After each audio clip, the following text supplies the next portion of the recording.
नमस्कार. आत्ताच नीट 2026 चा पेपर झाला. माझ्यासोबत पार्थ आहे. पार्थ, काय म्हणशील तू आरसीसी बद्दल? आता पेपर झाला, आपल्या टेस्टचे क्वेश्चन पडले का? बायो, फिजिक्स, केमिस्ट्री, काय तुझं ओपिनियन?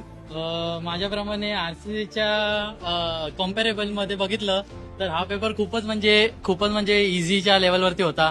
जे बायो आपल्या इथे 1 तास लागतो ते या पेपरमध्ये 40 मिनिट, हार्डली 45 मिनिट्स लागले.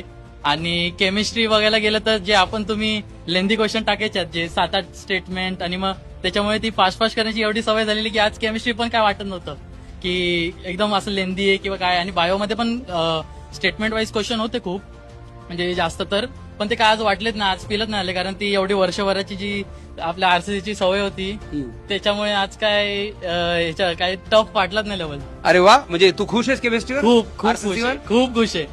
अच्छा, ते खास मुंबईत आला होता ना, ते वडील पण मला भेटले ऍडमिशनच्या वेळेस. पण वडिलाकडे माहिती दे जरा. नमस्कार सर.